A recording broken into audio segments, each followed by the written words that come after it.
Buenas tardes nuevamente a todos y todas. Vamos a dar comienzo a la primera actividad de esta octava reunión de investigadores e investigadoras en educación secundaria.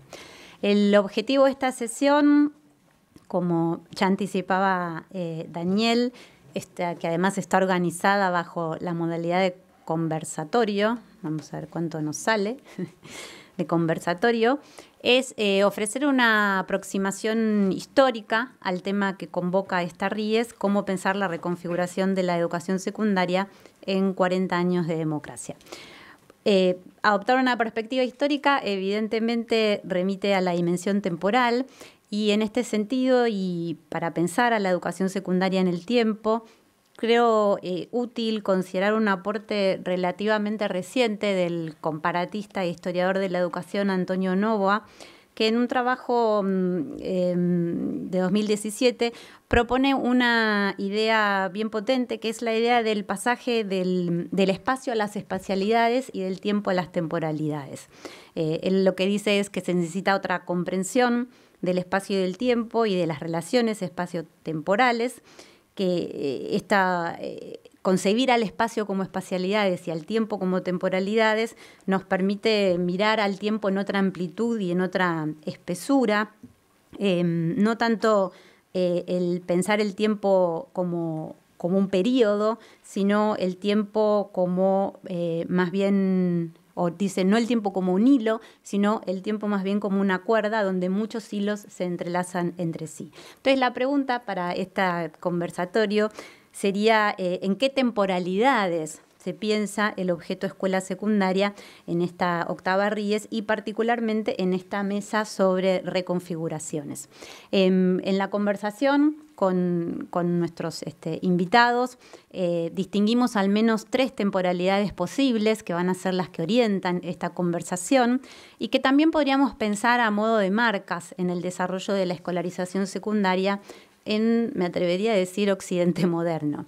El momento de la configuración, los momentos de expansión y reconfiguración y las marcas específicas de la vuelta a la democracia.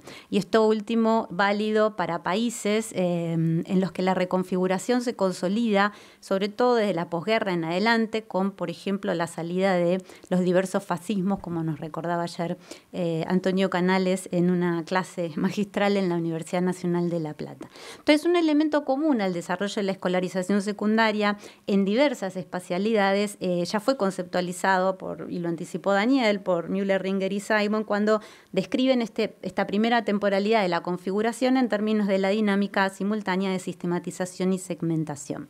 Pero esta dinámica, como bien venimos advirtiendo en varios trabajos más recientes, da solo cuenta de ese momento de la configuración, no da cuenta de los procesos de expansión que despuntan en el periodo de entreguerras y que cobran fuerza con las reformas comprensivas a partir de la posguerra. Y aquí es donde creo necesario, y creo que puede ser el aporte en particular de este conversatorio, desde la investigación sobre la escolarización secundaria, pensar en otras categorías. En varios trabajos, y también lo conversamos con los colegas aquí presentes, propusimos la hipótesis que la forma que adoptó el proceso de expansión de la secundaria es la forma de una tensión entre extensión y diversificación, algo de esto ya mencionaba Daniel. Entonces, los sistemas educativos en principio se caracterizarían por el tipo de respuesta a esa tensión y una respuesta que se expresa en grados diversos de diferenciación institucional, para tomar un concepto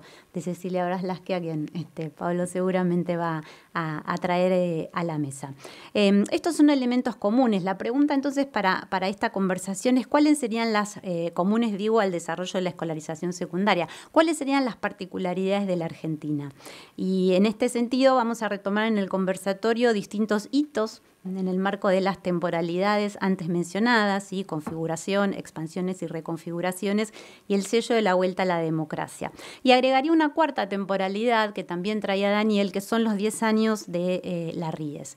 En efecto, creo que mirar estas 4 temporalidades para pensar el objeto escuela secundaria en su complejidad de origen, esto es, como objeto de estudio al tiempo que como objeto de intervención, nos va a permitir seguir problematizando esta forma de constitución del objeto escuela secundaria. Y creo que esta constitución simultánea, ¿no?, de objeto de estudio y objeto de intervención se vincula directamente con el punto que traía Daniel sobre el foco de esta RIES, que son las modalidades de la educación secundaria, y cuánto no hay en las modalidades de una forma de intervención para resolver esta tensión entre extensión y diversificación. Pero sobre todo me interesaría en la conversación pensar cómo investigamos esta respuesta de la política educativa que han sido las modalidades para pensar en esta tensión entre extensión y diversificación.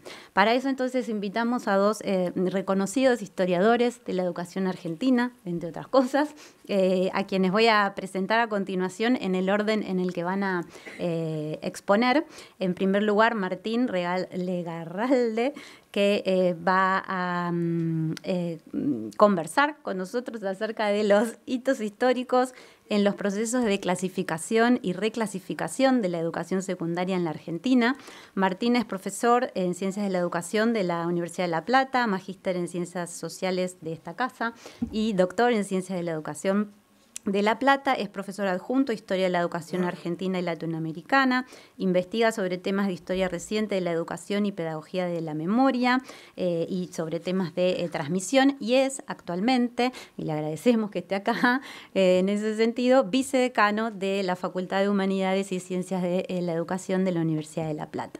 En segundo lugar, Pablo Pinó, que con un título muy sugestivo, como siempre, va a exponer sobre El rey está desnudo o la escuela secundaria como síntoma del debate educativo en los 40 años de la recuperación democrática. Pablo es doctor en educación por la UBA, profesor titular regular de la Cátedra de Historia de la Educación en Argentina, en esa casa de estudios, y de la Escuela Normal Superior Mariano Acosta. Posee una amplia trayectoria en temas de historia, teoría y política de la educación, ha sido presidente de la Sociedad Argentina de Historia de la Educación, ha sido director del Departamento de Ciencia de la Educación de Filosofía y Letras y recientemente obtuvo la beca Tinker como profesor invitado a Teachers College en la Universidad de Columbia en Nueva York. Entonces, primero le vamos a dar la palabra a Martín, luego a Pablo, pero voy a antes conectar todo el sistema, que no es fácil. Sí, hay que tener... Por lo menos en la... Vos empecé y lo voy conectando. Bueno, buenas tardes a todos y todas. Bueno, yo en primer lugar me voy a tomar un minutito para los agradecimientos, porque la verdad que la invitación me permitió encontrarme con muchos amigos y amigas de muchos años, y la verdad que para mí es una alegría esa alternativa, así que le quiero agradecer a Nancy, a Daniel, bueno, a Felicitas también por la invitación a participar de este conversatorio y la posibilidad de intercambiar con ustedes, y además, bueno, también de participar de este esfuerzo continuado de la RIES, ¿no es cierto?, de sostener este espacio, que la verdad es que, bueno, no solo sus producciones, digamos, no solo alimentan y benefician a las instituciones que colaboran más directamente con ellas, sino que ofrece a todo el campo, digamos, de la investigación, producciones que sistematizan el pensamiento y que, bueno, van como levantando el piso de algunos debates académicos, digamos, de nuestro campo. Así que la verdad es que es un placer poder compartir este espacio en esta tarde. Bueno, yo un poco tomando lo que decía en la presentación Felicitas, volvería sobre el título, digamos, de la presentación que intercambiamos, ya para desdecirme de entrada, digamos.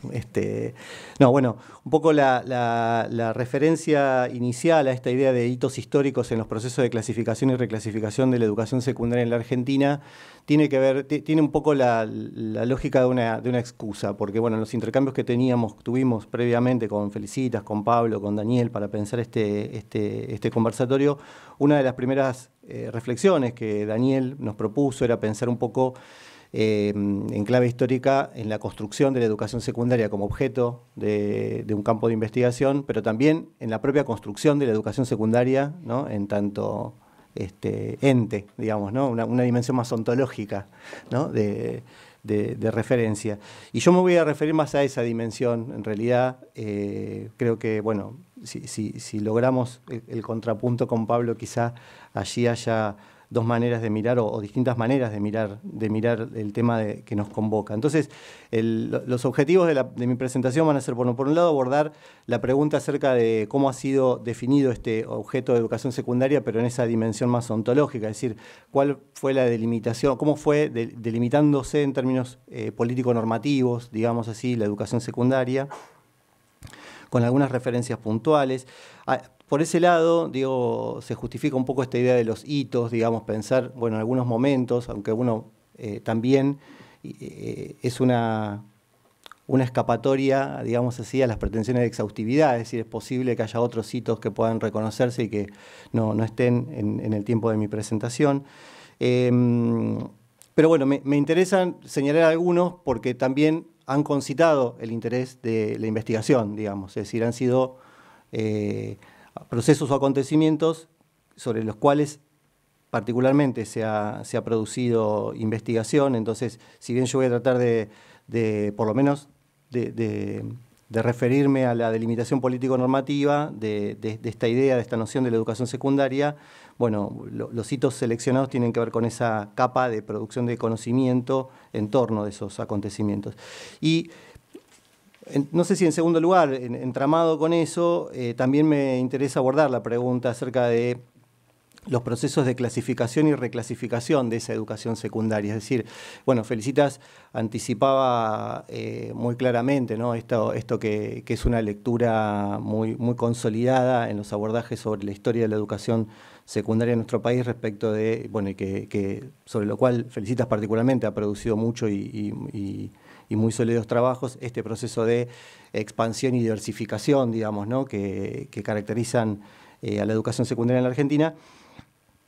Lo que a mí me va a interesar mirar allí es no tanto la expansión, es decir, yo no voy a referirme tanto a qué sucedió en términos de la demanda, digamos, ¿no? Y de los movimientos de la matrícula, las trayectorias, bueno, en fin, los públicos que fueron abarcados por esos procesos de diversificación, sino más bien al propio proceso de diversificación desde la oferta, digamos, es decir, mirado desde la oferta, y cómo esos procesos de diversificación implican o implicaron algún tipo de hipótesis, digamos, de clasificación de esa oferta por parte de los decisores, por parte de los funcionarios, etc. ¿No? Y qué tipo de ideas estaban, o por lo menos se ponían en juego en esos intentos de clasificación y reclasificación de la oferta, digamos, ¿no? Allí, bueno, voy a tratar de ver si logro desbrozar un poco esta idea, pero es posible que encontremos varias formas de clasificación yuxtapuestas, mezcladas, ¿no? Unas que tienen que ver por lo menos con el plano curricular y los planes de estudio, otro que tiene que ver con los tipos o modelos institucionales, y otros que tienen que ver con las agencias de gobierno y de gestión de esos complejos institucionales. Bueno, y finalmente, si llego y si lo logro, me gustaría compartir por lo menos alguna apreciación sobre, y esta es casi una lectura, digamos, que bueno, espero dispare la conversación, acerca de qué factores han identificado, digamos, algunas investigaciones al menos, en estos procesos de clasificación y reclasificación, ¿no? Como los factores determinantes de esos procesos de clasificación y reclasificación. Bueno, en primer lugar me voy a referir como un hito medio ineludible, digamos, a algunos aspectos de lo que podríamos llamar la fundación del nivel. Nuevamente, digamos, la noción de nivel aquí como un anacronismo que, bueno, no es problemático mientras lo reconozcamos que se trata de un anacronismo, digamos, ¿no? La propia idea de nivel, digamos, no estaba presente en las discusiones de ese momento fundacional, pero bueno, hay un acuerdo que será por todos conocido respecto de el lugar que ocupó la fundación del Colegio Nacional de Buenos Aires en esa etapa fundacional, digamos, ¿no? En 1863. Ahora, lo que a mí me interesó mirar allí era, bueno, cómo se hablaba de esa enseñanza y en qué medida estaba presente o no la idea de segunda enseñanza, enseñanza secundaria, etcétera, en ese proceso de fundación. Y efectivamente, allí hay, bueno, aquí, por lo que vi, nos vamos a avisar un poquito, pero espero que no con las citas o las referencias.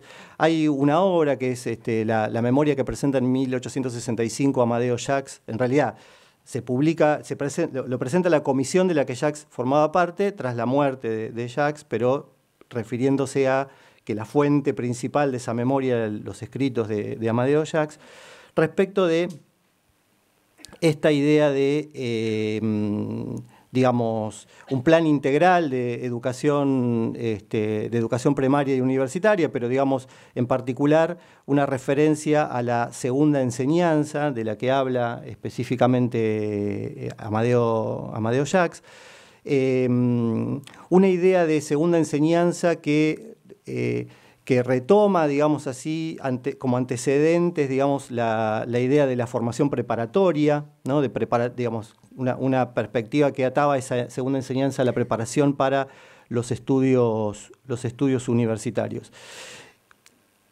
Esa referencia de Jacques, por otra parte, digamos, se apoya en una serie de antecedentes. Muchos de esos antecedentes quedaron bastante recubiertos por el hecho, por el peso que adopta, ¿no? Y el peso y el respaldo simbólico que le otorga la propia iniciativa del Poder Ejecutivo Nacional de creación del Colegio Nacional de Buenos Aires, antecedentes que podemos encontrar en general de manos de las élites políticas provinciales, de crear este tipo de alternativas de formación preparatoria para los estudios universitarios, pero también asociando esa formación preparatoria a los estudios universitarios con los procesos de reproducción del prestigio social de las élites políticas, digamos.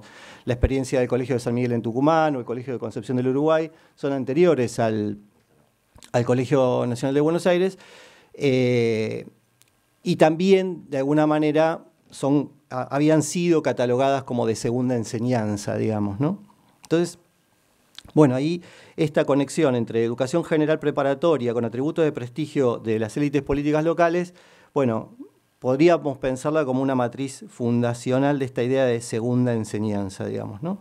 Y por otro lado, además, se trata de una alternativa que en décadas anteriores había ido absorbiendo, ¿no es cierto? Ahí hay un proceso interesante que no está tan documentado, pero había ido absorbiendo algunas alternativas formativas que habían surgido localmente en paralelo, aulas de latinidad, estudios de filosofía, escuelas de dibujo, estudios de matemáticas, etcétera, que paulatinamente son absorbidos, digamos así, por esta educación preparatoria bajo una unidad institucional también, digamos, ¿no? Bueno, también es bastante conocido, por distintos estudios ha sido documentado, en el clásico trabajo de Juan Carlos Tedesco lo ha analizado con profundidad, que a partir de 1865 hay todo un proceso de multiplicación de ese modelo institucional del Colegio Nacional de Buenos Aires, que se disemina por todo el territorio. Hacia 1900 hay 17 colegios nacionales, en general en las capitales de provincia. Muchas veces ha sido visto esto como un proceso por el cual ese modelo se exporta de alguna manera de Buenos Aires a las provincias, pero también nos encontramos con otro tipo de procesos que es la creación local, ¿no? De instituciones que primero se crean como instituciones provinciales y después, digamos, por procesos de negociación y a veces incluso de cierto forzamiento, digamos, ¿no? Son nacionalizados, ¿no? Es decir, ahí se cruza, digamos así, como principio clasificatorio la responsabilidad de, ¿no? si es de orden nacional o provincial sobre ese tipo de instituciones. Bueno, también es por todos conocido, entre el 1969, que se somete a debate parlamentario, y 1869 y 1871, la creación de la Escuela Normal de Paraná y la fundación también ahí de otro tipo institucional. Como digo, todavía para esas instituciones es anacrónico aplicar la noción de nivel. La diseminación de las escuelas normales incluso va a ser mayor, digamos, ¿no? También para 1900 contamos con 38 escuelas normales distribuidas por todo el territorio, ¿no? Ahora, ¿cómo va evolucionando esa denominación de segunda enseñanza que encontramos en la memoria de Jacques y algunas referencias antecedentes en este periodo, digamos? Bueno, en 1865, cuando se crea la primera tanda, digamos, de creación de colegios nacionales, se crea también una inspección de esos colegios, una inspección de los colegios nacionales. Hacia 1890 se va a producir una estructura única de inspección de colegios nacionales y escuelas normales, todavía denominada así, como Inspección General de Colegios Nacionales y Escuelas Normales. En 1892, 2 años más tarde, esa inspección va a pasar a llamarse Inspección General de Educación de Enseñanza Secundaria y Normal. Y en 1903, un poco más de una década más tarde, esa inspección va a tener una división interna por disciplinas, es decir, ya no tanto por tipo, no por tipos institucionales, es decir, no una inspección destinada a colegios nacionales por un lado, escuelas normales por el otro, sino por disciplinas, ¿no? Allí, a ver si lo encuentro con cierta velocidad, lo comento. La inspección se va a integrar por inspectores especializados en anatomía, filosofía, letras, instrucción nacional, ciencias físico-químicas, ciencias naturales, matemáticas, historia, geografía y 2 profesores normales, ¿no? Es decir, va a ser la integración de esa instancia de inspección. Lo menciono porque aquí hay un principio clasificatorio, digamos, ¿no? Que empieza a atravesar, ¿no? Y entonces, bueno, ya no se trata tanto de una inspección ordenada por tipo institucional, ¿no? Por un lado los colegios nacionales, por otro las escuelas normales, sino una idea de que hay cierto tipo de mirada que pueda atravesar esos tipos institucionales ordenada por las disciplinas, ¿no? de los planes de estudio. Y porque por otra parte la conformación de ese cuerpo de inspectores y su densificación, las trayectorias que van a tener, va a tener mucha relevancia en los procesos de unificación posterior del nivel. Bien.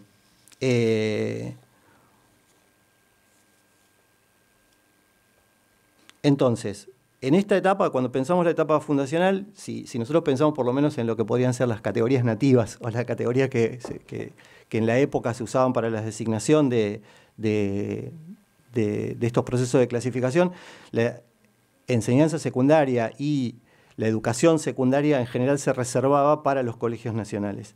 Las escuelas normales eran clasificadas bajo otro tipo institucional, a pesar de que pudiéramos verlas, digamos, ¿no? Retrospectivamente como parte del nivel.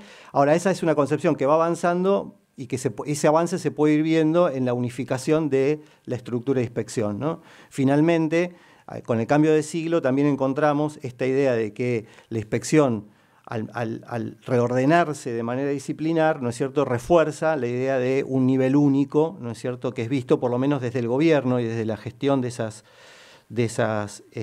instituciones. Ahora,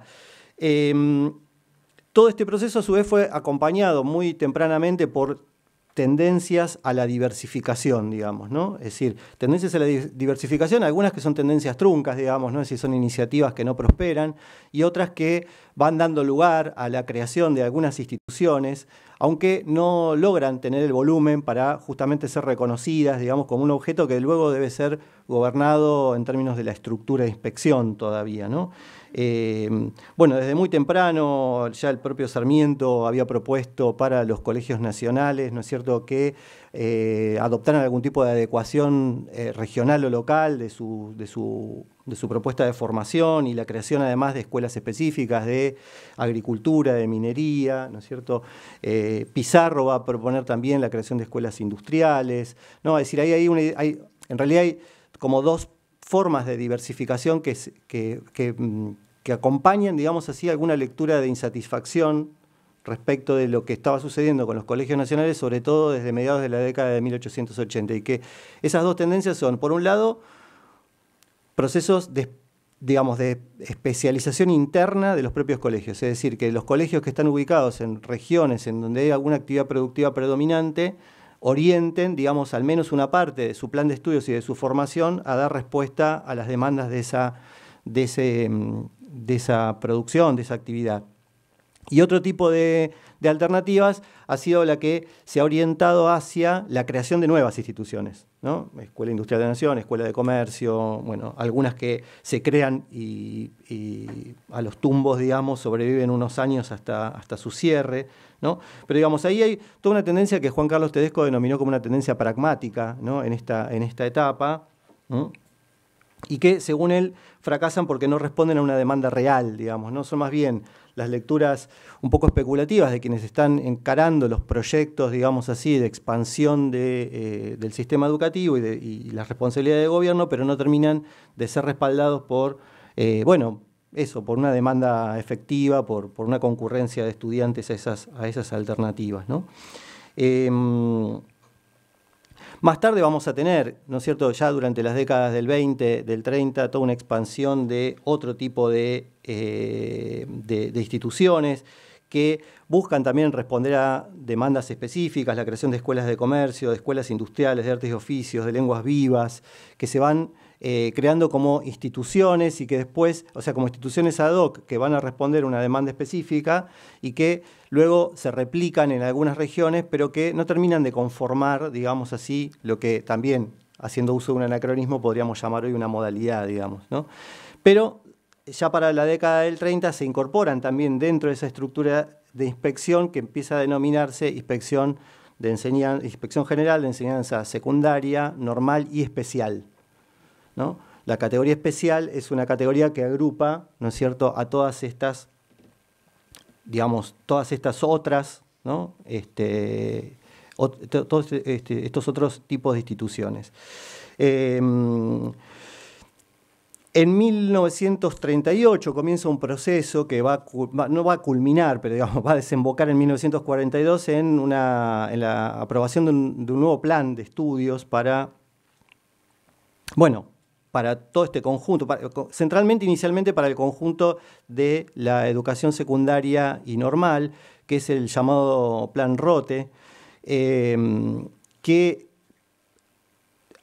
es, digamos, sostenido en sus debates internos más detallados por el cuerpo de inspectores, ¿no? Son quienes básicamente le ponen más letra, digamos, a ese proceso de reforma curricular, digamos, y es básicamente un plan que establece un ciclo común de 3 años, inicialmente común a la educación secundaria y normal, es decir, a los colegios nacionales, los liceos de señoritas y las escuelas normales, y un ciclo específico de cada una de estas alternativas, ¿no es cierto?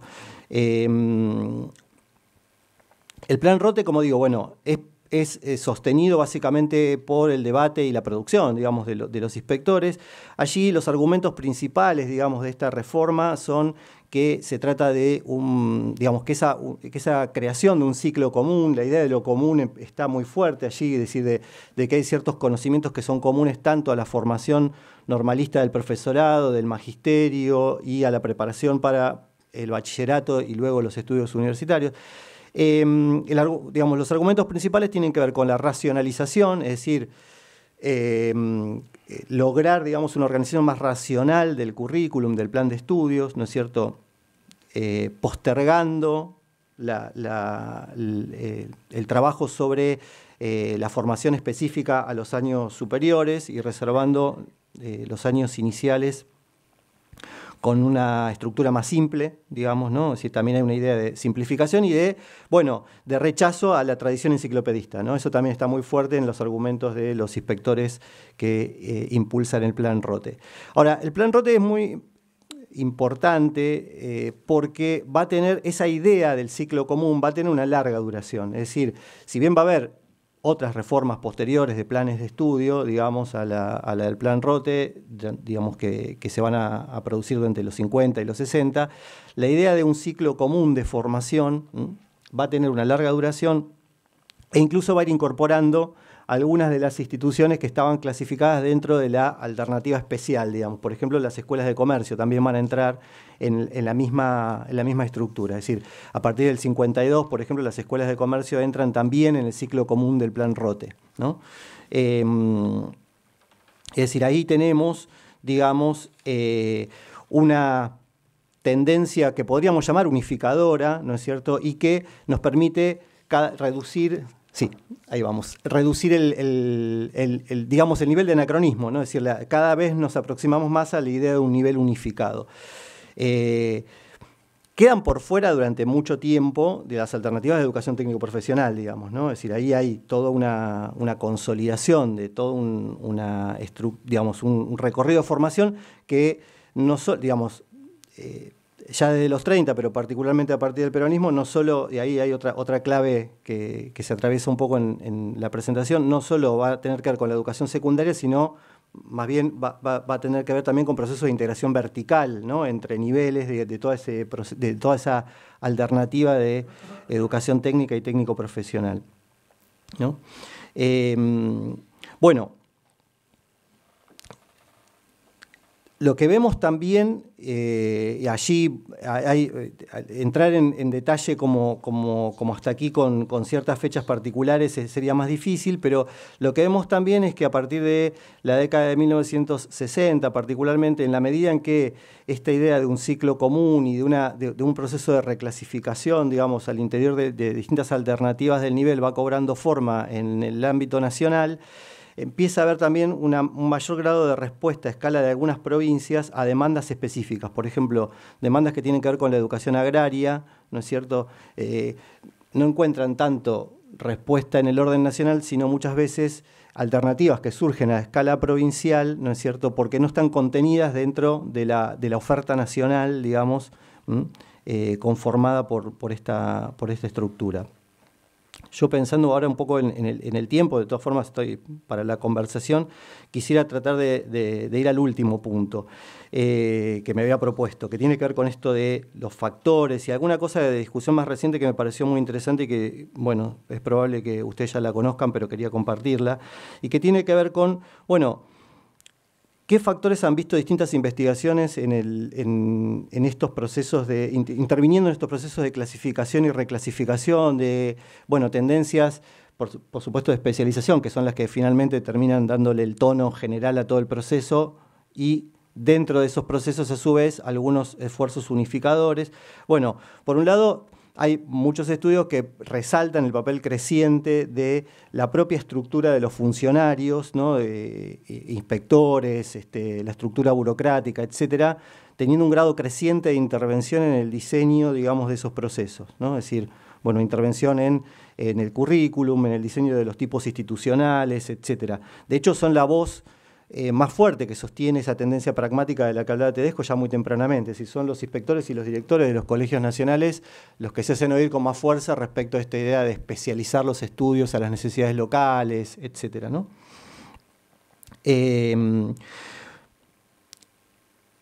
Allí también, o sea, ahí hay estudios que abonan, digamos así, a una idea de ciertas trayectorias comunes de estos inspectores, ¿sí? Cuáles son los procesos de reclutamiento, sus recorridos en la propia estructura burocrática del sistema, etcétera. Y otros estudios que también dan cuenta de la idea de ciertas culturas institucionales que los reúnen dentro de sentidos compartidos, digamos, ¿no?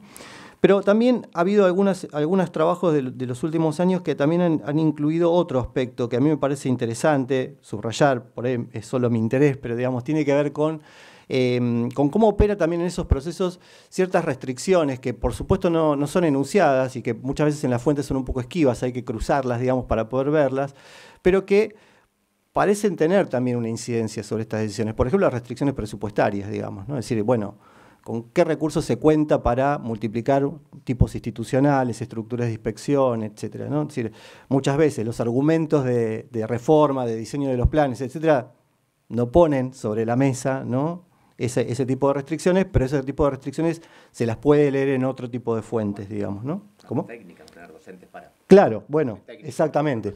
Exactamente.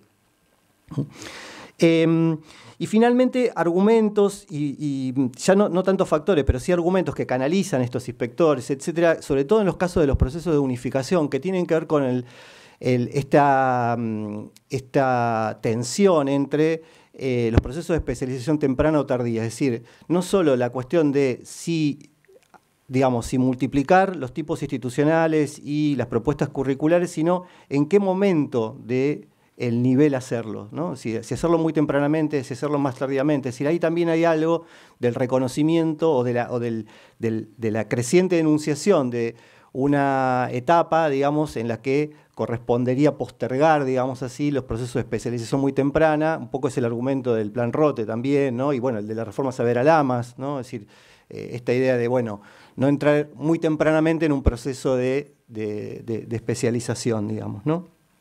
Uno podría ver ahí tendencias a la unificación, digamos, ¿no? Cuando lo que se reconoce es la centralidad de esos rasgos de un sujeto, digamos, de la educación media, versus argumentos que, por el lado de la diversificación, se apoyan en las necesidades locales, las demandas, es decir, la multiplicación de demandas, parece que se correspondería atenderla con una diversificación del nivel, ¿no? Es decir, cuanto más atiendo a esa diversidad de demandas, más me acerco a la necesidad de crear nuevos tipos institucionales, nuevos planes de estudio, nuevas salidas, nuevas titulaciones, etcétera, ¿no?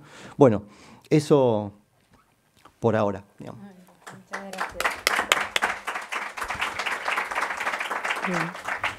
Muchas gracias, Martín, por ubicarnos históricamente en estos momentos de configuración y expansión. Ahora entonces le damos la palabra a Pablo. Hola, hola, ¿me escuchan bien? Sí. Bueno, hola a todos, hola a todas. Muchas gracias por la invitación. Para mí Flaxo es una de mis casas, entonces es volver a casa de otra forma, así que siempre es lindo volver a casa. A veces es difícil, a veces no tanto, pero siempre es lindo. Así que agradezco la invitación de compartir con Martín, digamos, con quien hace tiempo dialogamos en esta conversación. Y, bueno, tirar en tanto conversación lo que yo pensé son como tal vez ideas más sueltas, como primeros esbozos, primeros comentarios, digamos. Tomé el desafío, está bueno cuando uno lo convocan a hacer cosas que no hace, ¿no? Bueno, pensar la escuela secundaria en los 40 años de recuperación democrática, era como el primer tema que empecé a pensar. Es un tema que también pienso en Flaxo, yo soy docente de la maestría, donde trabajo la cuestión de la escuela secundaria en muchos seminarios, entonces siempre me sirve volver a mirarlo. Y esto de, bueno, la especificidad del caso argentino en casos internacionales. Y bueno, contar esto, algunas de las ideas son más, lo de Martín estaba más armado, los míos son más apuntes, son como ideas, como primeras cuestiones a tirar al ruedo en clave conversación. No es una ponencia, no es algo terminado, mucho menos un artículo para Scopus, pero sí algunas ideas para pensar. Y como buen historiador vamos a entrar con, si podés, con la fascinación de las citas, ¿no? Aquellas citas que nos parecen importantes. También voy a ir a donde empezó Martín, la memoria de Jacques, que les contaba un poco, donde todo comenzó. En esa memoria, Jacques hace su propuesta de escuela secundaria, muy investigada, juvenil, y al colegio universitario, la maravillosa tesis de Nes Dussel de acá, ¿no? Sobre los currículum de la escuela secundaria. Pero ahí, tal vez por mi origen de maestro, y entonces pensar en el nivel primario, en el medio, Jacques dice lo siguiente.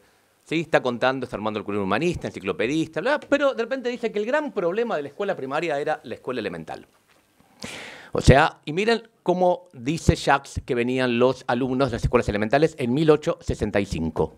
Los alumnos de la primaria leen por lo general correctamente, pero sin entender, y la misma monotonía de su hablar fluido semejante a una oración rezada denota la más profunda indiferencia al sentido de las palabras que corren como agua sobre los labios. O sea, leen pero no entienden lo que leen.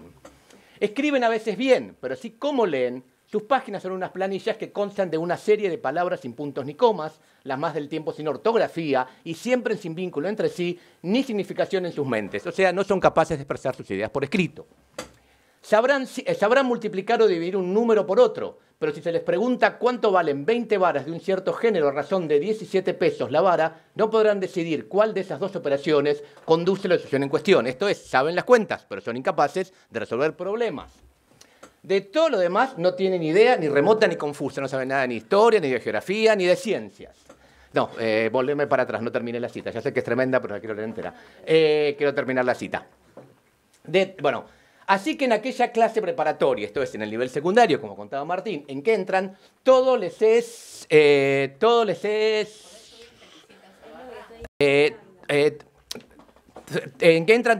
nuevo y extraño. Las más sencillas explicaciones importan para ellos un misterio. Entonces, no están preparados para la escuela secundaria. Les leí un texto en 1985, no la editorial de mañana de La Nación Plus sobre educación. ¿Sí? No son los resultados de PISA. Digo, fíjense, esto me parece interesante, recuperar la idea de escena fundante, ¿no? Esta imagen de, bueno, una escena en un primer momento, no casualmente Martín y yo fuimos aquí a la memoria de Jacques, como esto que tiene un momento histórico, pero tiende a repetirse sin siendo efectivo. Digo, esta idea de una escuela secundaria que se va a construir en oposición a una escuela primaria, ¿no? Una idea de, en lo común, todavía no habían fundado la escuela secundaria, todavía no habían fundado la escuela primaria, pero ya habían dicho que salen mal preparados de una para entrar a la otra. ¿Sí? No tengo ley 1420, no tengo colegio nacional, pero ya el vínculo entre los dos niveles está establecido. ¿Sí? Y se va a ir repitiendo como un síntoma, como una cuestión de aparecer, como esta cuestión, como es lo común de esta idea. Fíjense, en serio, fíjense que salvo algunas palabras es un diagnóstico que se va a repetir, que no digo que sea falso tampoco, no voy a entrar en un discurso así que es falso, pero hay una cuestión de por qué suena tan fuerte, por qué se repite, por qué suena tan efectivo, más allá de su veracidad o no. No quiero entrar en el debate de si es verdad o no, digamos, quiero plantearlo como, bueno, el efecto que tiene considerar que esto es verdad. ¿Sí? Y tiene que ver con, bueno, cómo se va armando la escuela secundaria en relación al resto del sistema. Efectivamente, la idea de nivel es un anacronismo en cierto momento, digamos, hasta bastante avanzado, vamos a hablar de nivel. Y en la idea de que, bueno, en Argentina, en algún lado, el armado de los niveles educativos responde a una cosa similar que está pasando en otros países de Occidente. La formación de la ciudadanía, acá hay los trabajos de Tedesco fuertemente, la función política de la formación de los sujetos. En Argentina, en América Latina, el sistema educativo no tiene una funcionalidad económica, no busca formar proletarios, no tenemos el modelo de otros lados, sino claramente la funcionalidad es político-cultural en toda América Latina, es formar sujetos independientes de naciones nuevas. Todos van a ser ciudadanos, pero en una interesante división entre ciudadanos, entre representados y representantes.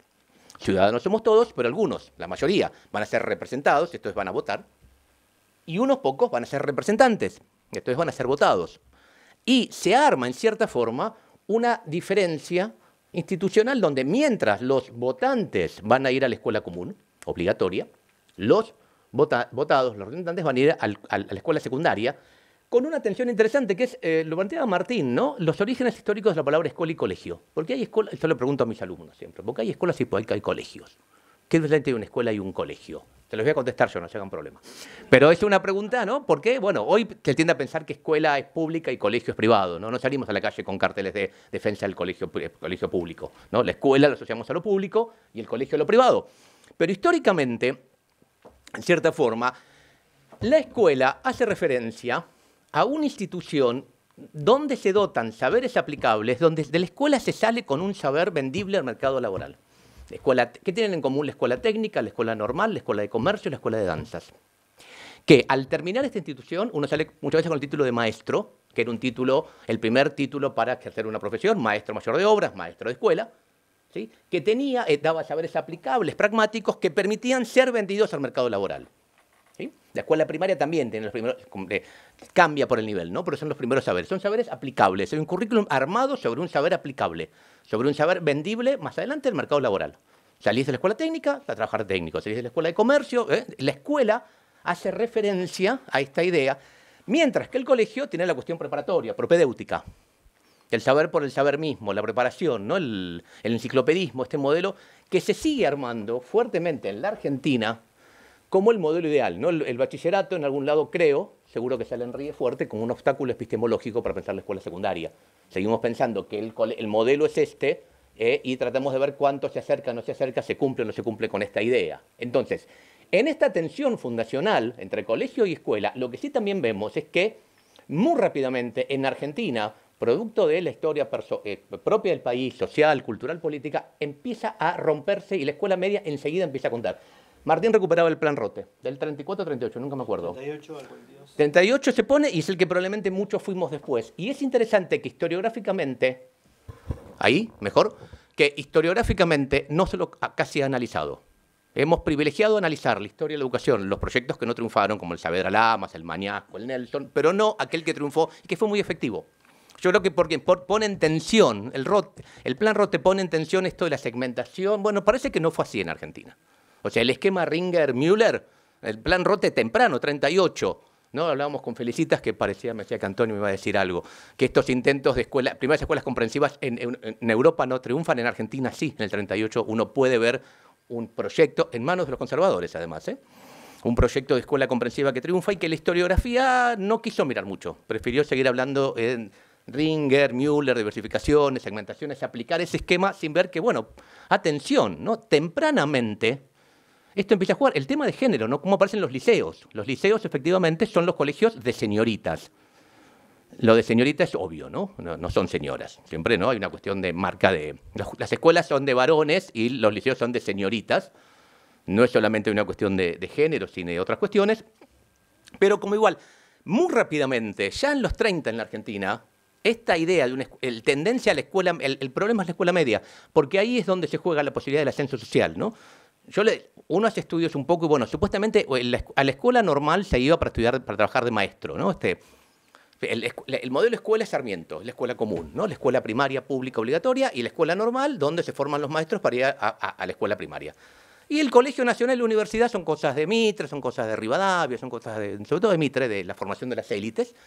Y Sarmiento no le gustaba. Está el famoso caso de Manuel Antequera, ¿no? Que contamos 1000 veces. Antequera, maestro, mejor alumno de la promoción del 81, de la normal de Paraná, le da Sarmiento la medalla y Antequera no tiene mejor idea que decirle a Sarmiento que él quería ser abogado, no quería ser maestro. Imagínense lo que le contestó Sarmiento cuando pretendió Antequera, ¿no? Dejar de ser el mejor de los maestros para ser el peor de los abogados, ¿no? Detuvo la fiesta, bueno, la anécdota es un poco fuerte, pero es interesante como igual, más allá del caso de Antequera, que fue un gran maestro por otra parte, aunque quiso ser abogado y Sarmiento no lo dejó, rápidamente la escuela normal es una forma de ascenso. Digo, muchísimos diputados de Entre Ríos son normalistas, no salen del Colegio Nacional. Entonces, o sea, supuestamente la escuela, ¿me entienden? La escuela normal, las escuelas que debían formar a los votantes, lograron formar también a los votados. O sea, este esquema rígido, yo puedo hacer un esquemita muy lindo, muy Ringer, de cosas, pero cuando uno lo tira a la historia real, y bueno, no es tan así. Es muy permeable, ¿no? Ese esquema el CSPP, esa onda Bourdieu-Passerón, ¿no? La red de CSPP para Argentina, son en términos individuales, no son de clase, digo, son ejemplos, son biográficos, digo, no estoy pensando la gran revolución. Pero no es tan así, no es tan SSPP, no es tan el esquema que cada uno, segmentación, no son dibujitos de Tonucci. Digo, es mucho más complejo cómo se va a ir moviendo ahí, porque el tema que se juega, y esto para sí venía en los últimos 40 años, ¿sí? Hay una problemática ahí que es, hay una problemática que atraviesa a la educación en Argentina, salió de acá de Flaxo por suerte, lo empezamos a pensar, empezó a pensar acá y lo traigo ¿cuál sería la relación justa, la relación democrática entre el reparto de capitales económicos y simbólicos en Argentina? ¿Sí? Argentina estableció, hasta la llegada de la democracia, un cierto reparto del capital económico, una distancia que se suponía más o menos justa entre el más rico y el más pobre, ¿no? La distribución de la riqueza, ¿me entienden? Se consideraba justa. Los pobres eran justamente pobres, los ricos eran justamente ricos, ¿no? Esa distribución, ¿me entienden? Se consideraba justa, correcta, democrática. Y sobre la distribución de capital económico se plantea una distribución de capital simbólico mediante el sistema educativo. Lo que uno puede ver es que, para el caso de Argentina es muy fuerte, la distribución de capital simbólico que el sistema educativo producía es más igualitaria que la distribución de capital económico. Esto es, era relativamente sencillo. Uno venía con capital económico bajo, relativamente sencillo, en términos individuales, digo, no entiendan como lo digo, más o menos adquirir capital simbólico para cambiar por capital económico, el ascenso social que plantea el sistema educativo, ¿no? El abuelo, el Seide, el Bobe, semianalfabeto que llegó, el padre que terminó la secundaria y el nieto médico, digamos, este ascenso social en una generación, marca la capacidad del sistema educativo argentino, ¿me entienden?, de producir una compensación de la distribución de capital simbólico, el capital económico, mediante una distribución bastante efectiva de distribución simbólico, mediante procesos de inclusión social, democratización cultural, digo, todo lo que sabemos, pero esto va a funcionar con la vuelta a la democracia. Y acá es interesante pensar el tema, la recuperación democrática. El término recuperación es muy interesante, no se volvió, hay que recuperar y presupone agentes que lo hacen. El término democracia hay que pensarlo un poco más, lo decía un poco recién aquí la directora de Flaxo, ¿no? Cuando en los 80 recuperamos la democracia, veníamos del horror de la dictadura cívico-militar y el término democracia era lo suficientemente fuerte para decirlo todo. Se comía, se educaba y se curaba con esa democracia. Hoy habría que adjetivarlo un poco más. Sí, hoy el término democracia sin adjetivos, sin plurales, ¿qué democracia es la que se recuperó? ¿No? Y estos 40 años, pensar esto, digamos, son 40 años de recuperación democrática que oculta también 50 años de recuperación democrática. En 1973 también se recuperó la democracia. ¿sí? Y estamos privilegiando recordar los 40 años y no los 50. Digo, hay una tensión entre, ¿no? Es otra cuestión. Bueno, me parece que el término democrático, que acá estoy asociando justicia, va a aparecer, hay que tematizarlo, ¿no? Democracia obrera, liberal, constitucional, falsa, boba, popular, no sé, justa, en fin, hay algo ahí que funciona. Una democracia efectivamente constitucional, ¿no? Si uno mira en estos 40 años de historia del país, los conflictos políticos se solucionaron en clave de constitucional, ¿no? Pienso 89, 2001, las grandes crisis políticas, la sociedad argentina decidió que la forma de solución era la forma constitucional. Tal vez ahora la cosa está perdiéndose un poco, pero ¿me entienden? Es una cuestión de creer que esa es la forma de solucionar la democracia constitucional, la democracia republicana, se constituyó en la Argentina como la gran forma de resolución de problemas. Si hay otras formas de democracia, bueno, es un debate. O si además de constitucional es otra cosa esta democracia, es un debate que hay que darlo, que no se dio en los 80, estaba muy bien, pero que 40 años más tarde hay que revisar, y tiene que ver con un gran planteo, y por eso la escuela secundaria, ¿cuál es la relación justa entre la distribución de capital económico y la distribución de capital simbólico? ¿Sí? Esto es un gran problema en la Argentina. Bueno, ¿cuál era una idea de hubo un momento de oro, volvamos a aquellos, terminaban el secundario los que lo tenían que terminar?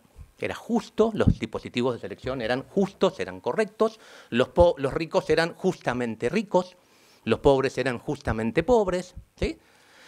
Y va a haber todo un debate, bueno, quienes dicen que, bueno, hay que lograr que la idea de crisis educativa, bueno, a veces la crisis es porque en realidad lo que hay que lograr es que la distribución de capital simbólico coincida con la distribución de capital económico. El sistema está en crisis porque no hace esto. O al revés, otros que plantean está en crisis porque los dispositivos, lo que hay que hacer es potenciar los dispositivos de distribución de capital simbólico que pueden redundar en una distribución igualitaria más justa. Esto es un debate que tenemos hoy, hace 50 años, pero que va a estallar sobre todo en la escuela media.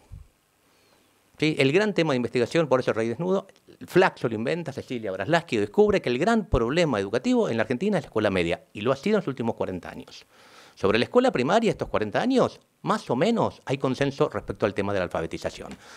Vamos a discutir con qué método, cada tanto volvemos a discutir el tema de los métodos de la alfabetización, vamos a pensar el tema de la alfabetización ampliada, nuevas alfabetizaciones, el problema de las nuevas tecnologías, el problema del multiculturalismo. Digo, se complejizó en los últimos 40 años fuertemente el problema de la alfabetización, pero hay un consenso que a la escuela primaria uno va a alfabetizarse en la complejidad que le podemos dar al tema actualmente. Sobre la universidad también hay cierto consenso, digamos, ya sea por las versiones reformistas degradadas, la UBA el mejor ejemplo, ya sea con la ley de educación superior, que por algún motivo sigue estando vigente, ya sea con las universidades territorializadas, por así llamarlas, ¿sí? La universidad parece tener, o sea, la escuela primaria parece dar respuestas dentro de todo, la universidad parece dar respuesta, no la escuela secundaria.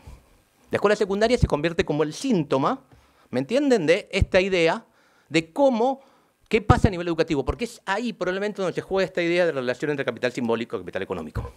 Es ahí donde más se jugó tradicionalmente en la Argentina. Podemos poner el cuadrito anterior.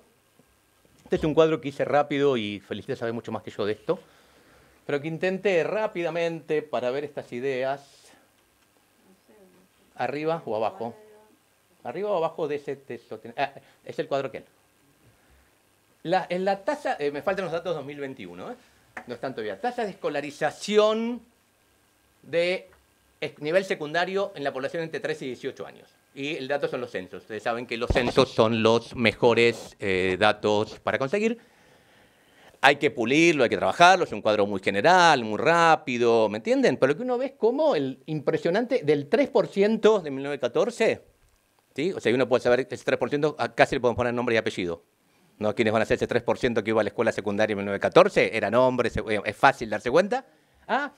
Sobre 1980, cuando estamos empezando a hablar, ya hay un 40%, y en 1991 tengo un 53%. Ahí termina de consolidarse un modelo de escuela secundaria que después, ya para el 2010, introdujo al 30% más. El crecimiento es, fíjense, más allá de que habría que depurar bien estos datos, dejo los cuantitativistas el trabajo que hay que hacerlo, rápidamente uno ve como la escuela secundaria se expande fuertemente en Argentina, nunca se frena, hay momentos de mayor expansión o menor expansión, pero siempre se sigue expandiendo, ¿no? Que los trabajos de Felicita son muy interesantes, pero hay un momento en que se constituye un modelo de selectividad donde pareciera que en 1991, ¿no? Ahí sobre el 40, entre 1980 y 1990, que más o menos ese porcentaje esté ahí es lo justo.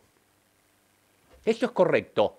Algunos van a decir, no, tienen que ser menos o tienen que ser más, pero se establece como un número, ¿me entienden?, de donde establece lo justo y por ende lo democrático planteado en estas ideas. Entonces, ahí la escuela media aparece como el gran problema educativo. Es ahí donde está, donde no se termina, donde más hace síntoma la cuestión educativa, el vínculo de educación y sociedad. Insisto, más o menos con la escuela primaria, con la universidad, las respuestas, hay debate, pero hay respuestas efectivas que se quedan. No con la escuela secundaria. Avanzando en otras cuestiones, otras ideas que estuve pensando por ahí, bueno, hablábamos de selectividad, ¿cuánto quedan? 5, bueno, qué bueno. Selectividad y masificación, ¿no? Diversidad, Ringer, Simon, Müller, aquel maravilloso trabajo que tanto leímos. Pero me parece que para pensar los últimos 40 años de la escuela secundaria en Argentina hay que sumar en el mismo nivel un tercer tema que es el de obligatoriedad. ¿Sí? Hay masividad, selectividad y obligatoriedad. Digamos, la aparición de la idea de obligatoriedad del nivel que empieza ahí, que no es de un día para el otro, que avanza en algunas jurisdicciones, que va avanzando, etcétera, pero la obligatoriedad es central para pensar el tema. Y la obligatoriedad no es la masividad, ¿no? La masividad tiene que ver con un movimiento más down-up, ¿no? Son los sectores en avance, la distribución de capital. La obligatoriedad tiene que ver con una política pública, es desde arriba. No es lo mismo pensar una masividad generada desde abajo, ¿me entienden? Una cobertura, que el cuadro se produzca desde abajo que se produzca desde arriba. Entonces, si yo no pienso el tema de la obligatoriedad, no puedo entenderlo porque, y volviendo al anterior, la obligatoriedad reconfigura la forma de pensar la cuestión. Digo, ¿en qué sentido? Y me iba a ser una idea muy buena y se me acaba de ir, pero les juro que era muy buena, ya va a volver. Vieron cuando uno está pensando en algo y está pensando lo que va a decir después y se olvidó. Bueno, me acaba de pasar eso. La idea de obligatoriedad sí cambia la idea de esto de lo justo, lo democrático. Durante todo el siglo XX, estos debates cada tanto en el cual el país estalla para ver con cuántas materias previas se pasa de año. Donde entra en juego el yin y el yang, el orden universal entra en juego si se pasa con 2 previas o 3 previas, ¿no? Pero porque lo que está en juego ahí es, durante todo el siglo XX, durante la expansión que estamos planteando, la idea era esta idea de ver qué era justo un sistema. Un sistema educativo era justo que lograba, sobre todo a nivel medio, lo terminaran quienes lo tenían que terminar. Y la búsqueda de dispositivos eficaces, un modelo meritocrático. De un modelo aristocrático, el que tenía Jacques para entrar a Buenos Aires, ahí se entraba todavía por recomendación. ¿Sí? Hasta la década del 60, el Nacional de Buenos Aires mantuvo la primera división se entraba por carta de recomendación. Así entró el Perindongui, por ejemplo. ¿Sí? La década del 60 es cuando se pone el modelo de ingreso por examen. El modelo meritocrático era, bueno, había que lograr ver cuáles eran los dispositivos correctos de selección para que terminen los que tienen que terminar. Con la cuestión de la obligatoriedad, esto tensa muy fuertemente a la institución porque la idea es que la tienen que terminar todos. Entonces, la escuela secundaria no es democrática cuando logra que lo terminen quienes la tienen que terminar. No puede haber tantas divisiones de quinto año como de primero. ¿Sí? Hay que ver cuántas. Es justo que de 6 tienen 4, tienen 3, pero no. Para pensar que la obligatoriedad es que la tienen que terminar todos.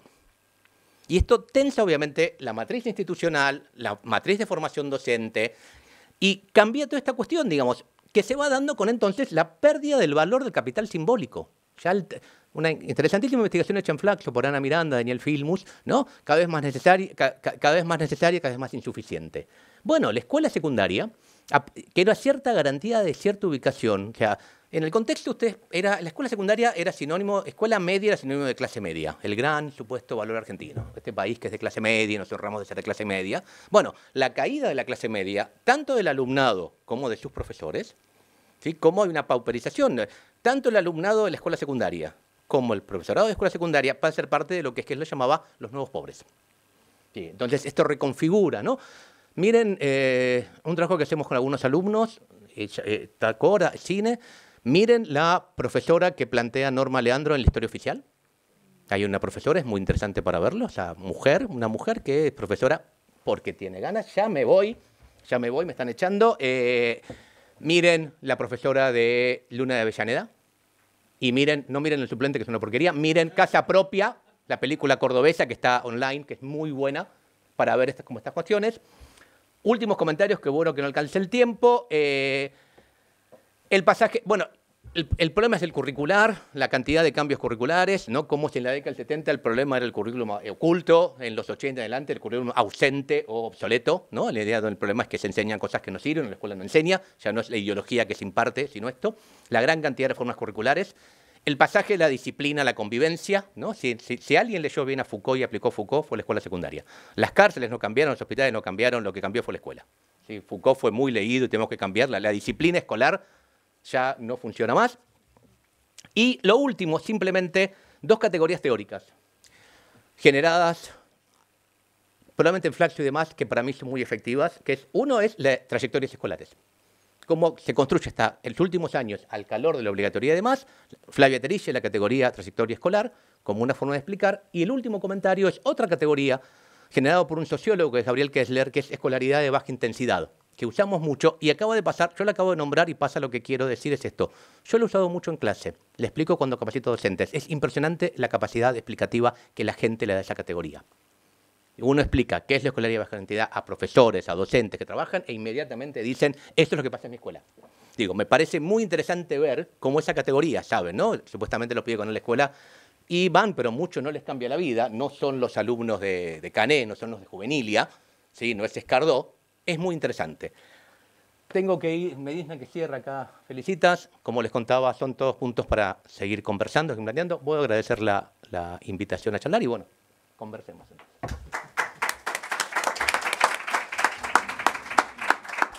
Bueno, muchas gracias a los dos. Difícil pensar en algún tipo de síntesis y de cómo también orientar la conversación.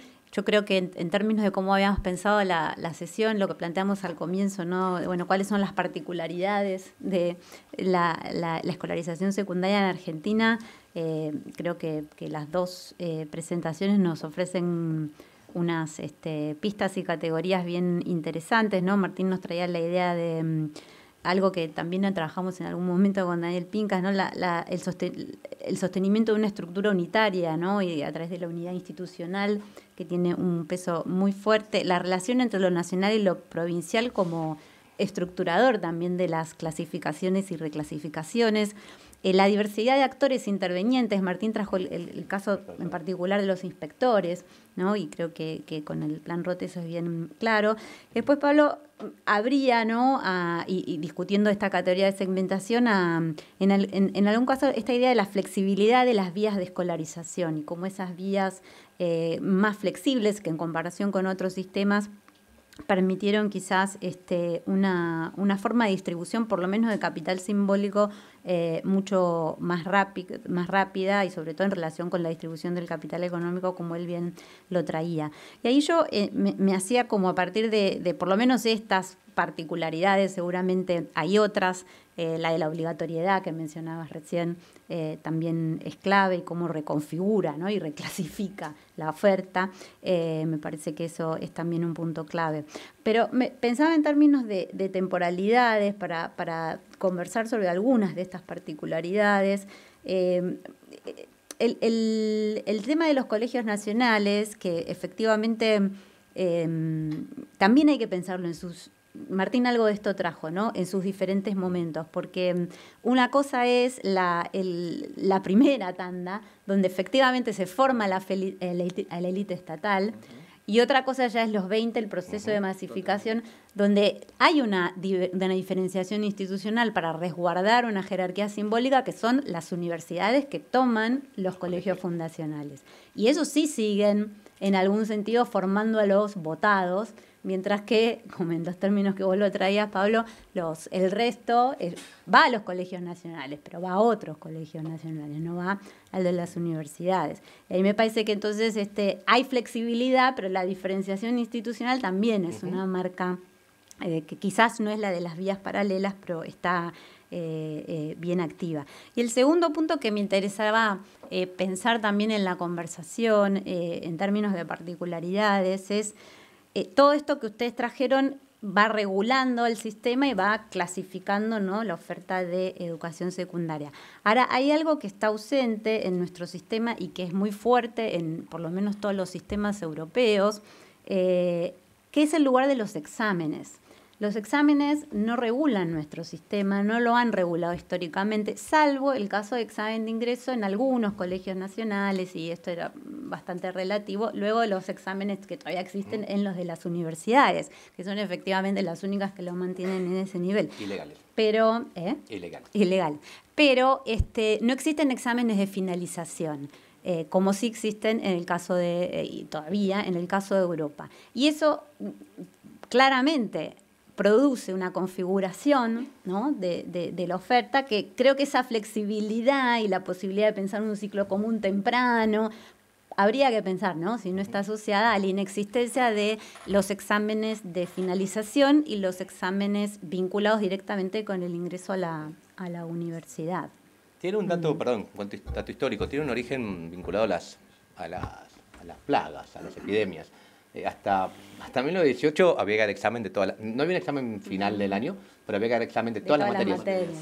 En 1919 la peste española hace que se saque el examen de todos los años, solamente van a dar examen en marzo, los alumnos no lleguen a 4, esto es, se inventa la promoción. Después se volvieron a tomar exámenes, pero dijeron, anduvo bien eso. Hay una cuestión donde le debemos a la peste española no dar exámenes finales de todas las materias. Digamos, en serio, es en 1919, lo cuenta Escardó en la Casa Nueva, en su juvenilia. Recuerda esta idea, ¿no?, de que en Argentina no hubo nunca una habitúa, un BAC, no existió nunca esa idea, pero sí dar examen de todas las materias, y la idea de promocionar viene de la peste española, ¿no?, en Argentina. Y después los mismos profesores, bueno, si se puede, ¿por qué no lo repetimos? O sea, fue y vino, hasta finalmente se levantó y quedó la idea de promocionar o llevarse la materia. Pero igual no estaba la idea, aunque se diera examen de todas las materias, no estaba el BAC, no estaba el hábito, nunca estuvo esa idea. No había un examen de certificación, me parece. Tal cual, el maturità, ninguno de esos. No, yo con relación a otra de las cosas que comentabas, Felicita, pienso, por un lado, me pregunto, por lo menos en las investigaciones que yo conozco no se lo ha trabajado tan específicamente eso, pero en qué medida esto que vos decías de una fase distinta, digamos, de expansión de los colegios nacionales en la década del 20 no es un antecedente necesario para la reforma Rote, es decir, que ese proceso de unificación curricular en un ciclo común entre escuelas normales y colegios nacionales se pudo hacer porque ya había habido un proceso de diferenciación interna de los colegios nacionales que había dejado 3 vinculados con las universidades y el resto con otro tipo de lógica. No, y lo otro que me pareció interesante, yo no lo abordé, digamos, pero que me parece que es importante, es cómo juega la dinámica entre lo provincial y lo nacional, digamos, que, bueno, como también en las fuentes uno puede buscar como capas, digamos, ¿no? Es decir, una capa más general, normativa, establece muy tempranamente una especie de división del trabajo que en la práctica tiene otras dinámicas, digamos, ¿no? Es decir, bueno, las élites provinciales presionando o atendiendo demandas locales, pero digamos, después, en la medida que esas demandas locales son respondidas con algún tipo institucional, después hay una presión por abajo para que eso que era una institución provincial se nacionalice, digamos, ¿no?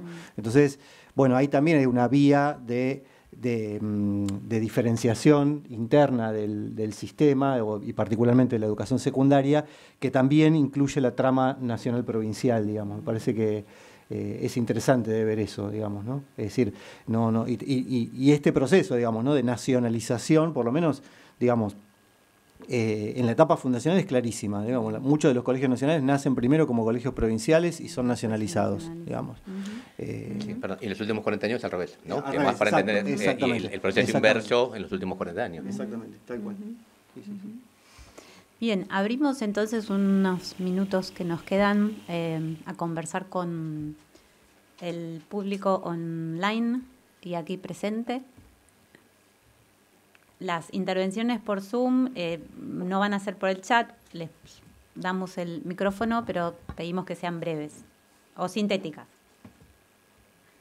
Que es lo mismo, ¿no? No necesariamente.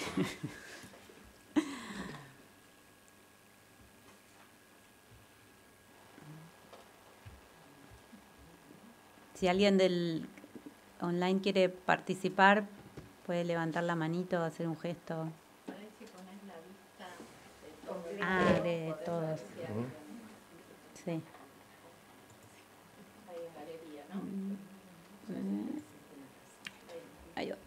Ahí están todos. Ahí los vemos a todos.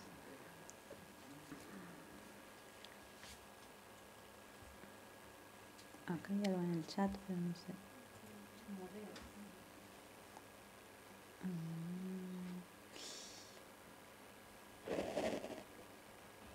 Yo quería hacer un comentario. Gracias.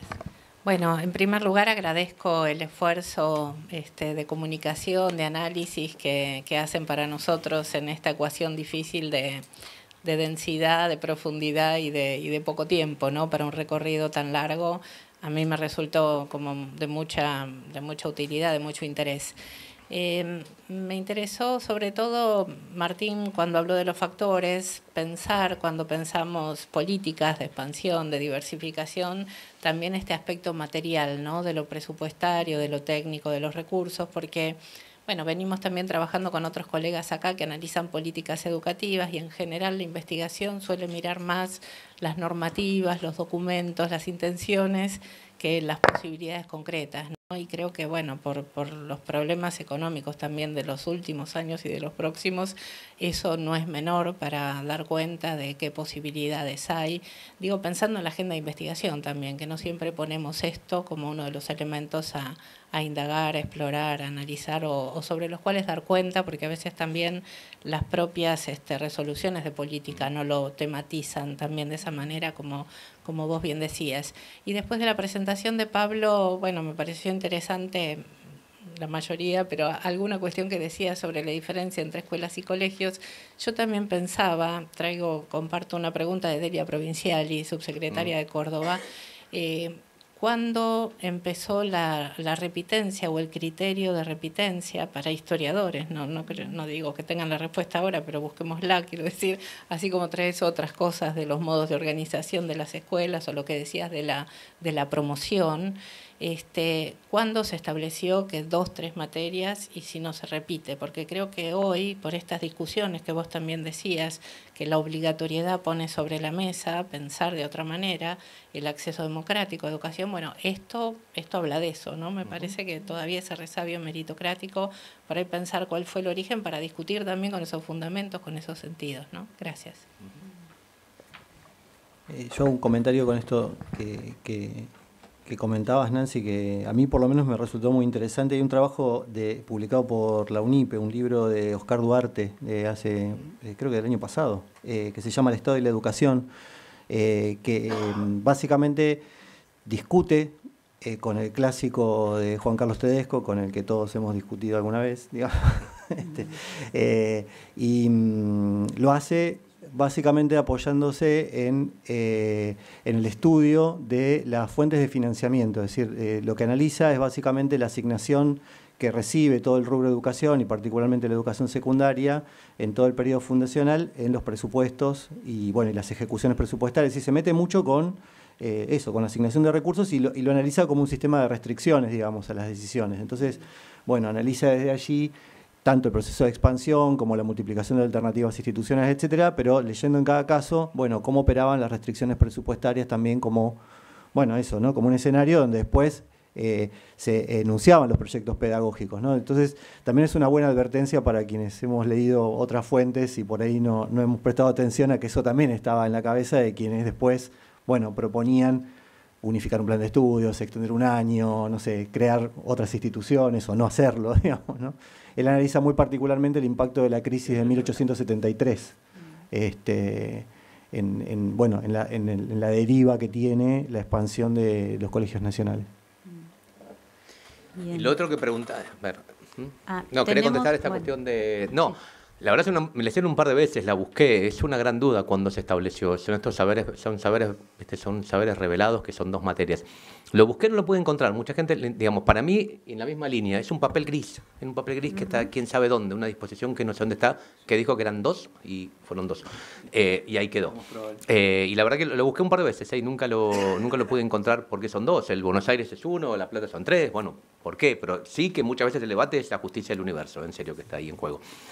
Sí, otra cuestión de la repitencia, hay otros cambios en la década del 60 y 70. Hay un momento en el cual se empieza a permitir repetir. Y digamos, la idea tiene que ver para mí con nuevas configuraciones juveniles, nuevos mercados laborales, el derecho a ser mal alumno, llegamos a algún lado, empieza a aparecer el derecho a ser... Antes el mal alumno tenía que irse rápidamente. Bueno, hay un momento existe el derecho, yo soy mal alumno y tengo derecho a quedarme acá. No sabemos qué hacer con él, ¿no? Pero hay algo de eso. Pero lo sigo buscando y la verdad nunca encontré el motivo por el cual son 2 materias previas. Pero es un sentido común y es muy importante, ¿no? Y vuelvo a los intentos de cambiarlo. ¿Cuándo fueron? ¿Por qué la previa se da completa? ¿Por qué el que se la lleva previa a toda la materia, aunque no se dio? Bueno, todo ese tipo de cosas. He buscado reglamentaciones y no las encontramos. Sí, tenemos Sandra Bulacio. ¿Querías hacer un comentario, pregunta? Sí, bueno, buenas tardes. Primero, agradecer y bueno, bella, impecable como siempre, bueno, la participación de los doctores y la verdad que me encantó las ponencias. Yo cuando hablaba Pablo pensaba un poco en estos circuitos de segregación de los cuales habla Natalia Kruger, ¿no?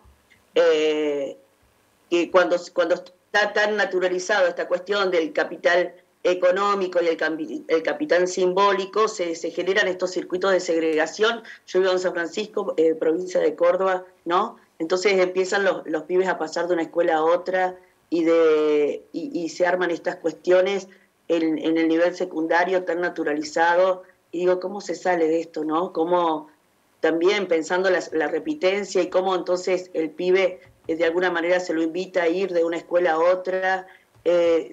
Digo, qué problemática.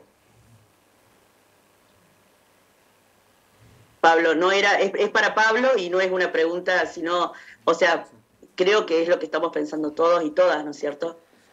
Sí, solo como comentario esta idea, bueno, contaba la compañera, sí, tiene que ver con algo más de levantar, bueno, ver el cotidiano de la escuela, ¿no? Las instituciones, el día a día, cómo estas propuestas, estos esquemas, estas categorías explican, pero no explican la cotidianidad, ¿no?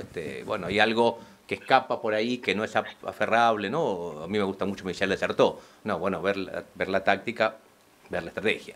Ver la estrategia, ver la táctica, ver qué hacen los sujetos concretos con estos dispositivos que se arman, ¿no? Y eso funciona, las escuelas van por ahí, ¿no? Tenemos una intervención más, que era Oscar, Daniel, no sé quién. Los dos. Bueno, un dúo. Ajá. Teníamos ensayado un dúo, pero no lo vamos a hacer. Sí, me resultó interesante también, como destacaba Nancy, el papel que en la presentación de Martín se destacaba de, digamos, los funcionarios, de las estructuras de gestión, en los procesos. En este caso, la observación de Martín se refería al papel de los inspectores en el proceso de unificación, digamos, o en la propuesta del plan. Ahí mi pregunta es, bueno, muy general, digamos, por un lado una reflexión, digamos, cómo es el propio papel de la burocracia estatal, por decirlo así, bueno, es obvio en relación con lo que vos decías, el propio papel de la burocracia estatal y cuánto ha sido o no estudiado y cuánto convendría eventualmente estudiarlo, en precisamente eso, los procesos de diversificación y los procesos de unificación, ¿no? Pensando inclusive luego de la reforma en los 90, en la vuelta al trabajo, a la reversión del polimodal y el papel precisamente de lo que sería, digamos, las estructuras de gestión de las escuelas técnicas, digamos, y el papel del propio INET, es decir, eso de la estructura de gestión estatal en la conservación o en la y cómo y si este modelo lo tenemos visto para las escuelas técnicas puede servir como referencia para, por ejemplo, la educación de jóvenes y adultos, en fin, para las otras estructuras de gestión también de lo que serían las otras modalidades, digamos, ¿no? Inclusive hasta para pensar lo que no son estrictamente modalidades, pero los modelos alternativos institucionales de desarrollo más reciente, como FINES o como, no sé, las experiencias de Córdoba, etcétera, etcétera, etcétera. Esto por un lado, digamos, tratando de recuperar esa observación como, en fin, como línea de reflexión o agenda de investigación o de lectura de lo que hay. Y en el caso de Pablo, pero también podría ser para ambos, las dos para ambos, en este recorrido que hiciste y que hizo Martín también, no está presente, tal vez yo no podría reponerlo tampoco, digamos, el papel o el juego en espejo de la educación privada, digamos, ¿no? Ahí me pregunto también cuánto tenemos de investigación y si hay vacancia, y qué nos podría decir, digamos, el estudio de la educación, ¿cómo es? De la educación incorporada a la enseñanza oficial, digamos así, en momentos tempranos de la constitución del sistema educativo, sobre, bueno, estos mismos procesos que estamos tratando de pensar de esta manera.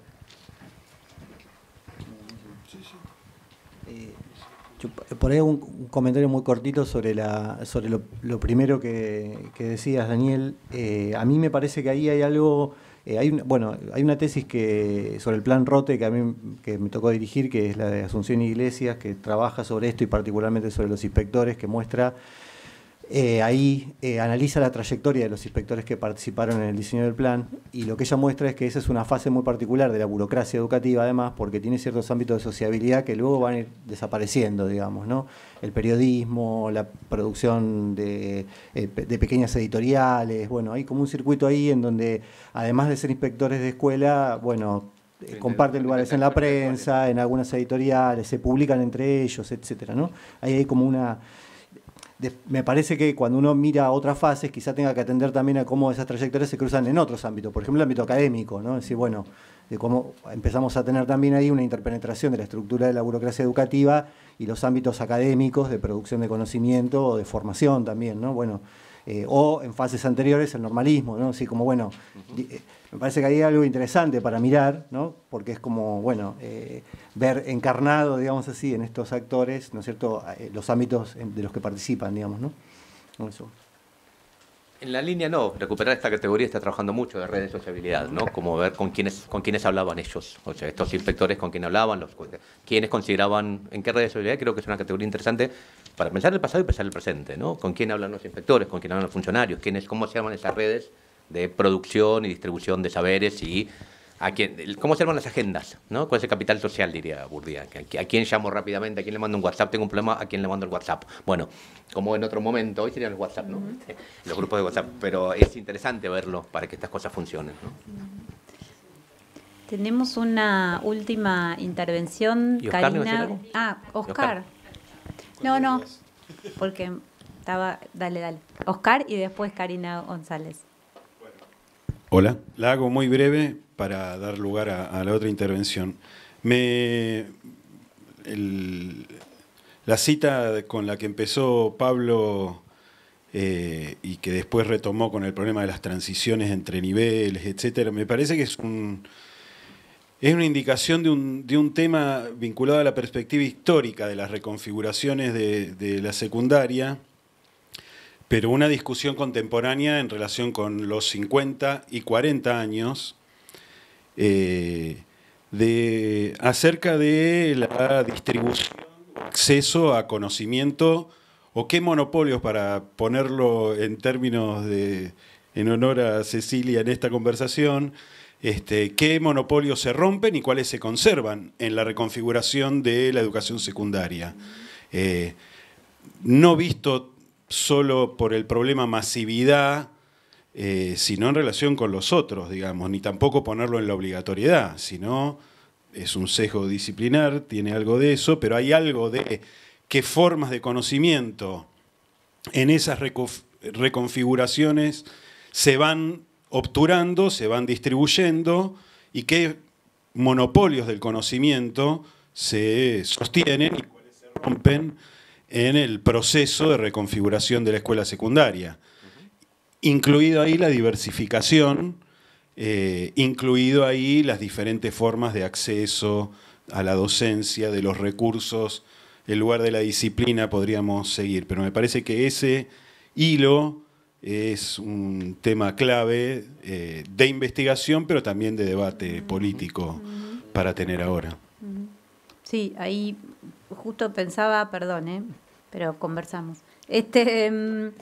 que en Margaret Thatcher, que murió hace poco, que ella dice justamente eso, dice, el tema es cuál es el paquete cultural triunfante en las reclasificaciones dentro del sistema educativo. Y es lo que vos acabas de decir, lo había anotado ahí. Bueno, Karina González, tenías una intervención. Sí, disculpe si la hago porque si no me va a quedar la duda y me encantó mucho la exposición y los temas que poco conocía. Yo les quiero preguntar, ¿por qué la percepción frente a las mismas problemáticas que aparecían en los primeros comienzos, o sea, sabían los números pero no sabían resolver los problemas, sabían las letras, sabían escribir, pero no podían darse a comprender mediante la escritura, que parece una similitud con lo que muchas veces uno se encuentra en la escuela? O sea, ¿por qué la percepción continúa igual? Si bien ha habido muchos adelantos, me parece, esa es una pregunta. Y quizás porque la percepción es más vista por el mercado y cobra mayor importancia el capital económico que el humano, esa es una. Y la otra es cómo tenemos que mirar la currícula frente al impacto de la inteligencia artificial. Y otra vez apelamos a... le vamos a llevar más el apunte, el interés o la preferencia al mirar la currícula a lo que es el capital simbólico o el capital económico, o qué debería hacer la escuela. Bueno, tenemos tema para la próxima Ries. Te iba a decir exactamente lo mismo, era justo lo que iba a decir. Pero... Dale, Pablo, si querés. No, sobre el primer tema hay una cuestión con la fascinación de las citas, ¿no? Cómo ver cómo históricamente se repiten en que sí y en que no. Cómo esto va a jugar, digo, también hay algo de cierta fascinación con la cita que hay que revisar. Pero sí esta idea, bueno, de cierta idea de una mirada desde el déficit, una construcción de la mirada desde el déficit, que se van a mantener en cuestiones escolares, digamos, hacemos historia, bueno, leer no es lo mismo que tenemos hoy por leer, que era 1865, escribir, calcular, digo, esas operaciones no son solo operaciones, y acá todas las investigaciones de Chartier, no son solo operaciones intelectuales, sino sociales, digo, esa cita hay que revisarla, pero me gusta ver como escena fundante. Bueno, esto se repite, hay una idea se plantea en el origen, después vamos a ir cambiando, que haber terminado la escuela primaria no es garantía para entrar a la escuela secundaria. Por eso todo el tema de la articulación en la democracia. Bueno, supuestamente terminar la escuela primaria no alcanza con terminar la escuela primaria para ir a la escuela secundaria, ¿no? Esto uno lo puede ver hoy articulado, digo, como... Digo, hasta nombraban el Buenos Aires, voy a esta cuestión que es interesante. El Nacional Buenos Aires tiene sus exámenes tremendos de ingreso, donde tendrán lengua y matemática a los pibes, y las materias que más se llevan en primer año son lengua y matemática. Bueno, ¿cómo es posible que, habiendo sido preparados por la institución para hacer lengua y matemática, les va mal en esas materias? Bueno, porque la idea es que no, porque tiene que irle mal. Porque claramente el salto tiene que estar, tiene que notarse, ¿no? La idea no es hacerlo sencillo, digo. Entonces me parece que tiene que más que ver con, no tanto con literalmente, sino con ver esta idea de el déficit y hay un salto que no va de suyo. ¿Sí? Terminar la escuela primaria no da derecho a ir a la escuela secundaria. Hay un plus más que se va a mantener. Y una secundaria que se define por lo que no es. No es primaria, es otra cosa. Es otra cosa, mucho más complejo, claro, y mucho mejor, digamos. Sí. No, yo con relación a lo que decía Oscar, esto es en realidad casi una nota de color, pero el argumento de Amadeo Jacques sobre el tema de qué debe entrar, digamos, en esa educación preparatoria de esa segunda enseñanza es muy interesante, porque él ahí se apoya en una corriente propia del eclecticismo francés que tenía que ver con la psicología de las facultades, y lo que él plantea ahí es el equilibrio, ¿no? El equilibrio como la condición necesaria de esa formación. Entonces no tenía que haber demasiado de ninguna cosa, ¿no? Es decir, como que el fantasma ahí era el del genio loco, el de que se especializa tanto en una cosa que pierde el equilibrio, ¿no? Entonces tenía que construirse un equilibrio disciplinar. Bueno, parte de esta idea del currículum, ¿no? Conformado por todo el conjunto de las disciplinas tenía que ver con esa cosa de mantener el equilibrio, digamos, ¿no? Y por eso también, él también interviene en la discusión sobre la especialización y plantea que hay que evitar los procesos de bifurcación temprana de la... Exactamente. Rechaza el currículum bifurcado, ¿no? Sí. Bueno, con esto entonces damos cierre a esta primera actividad como conversación y los invitamos ahora a un café y con el resto de los participantes los esperamos en 30 minutos. Gracias a todos.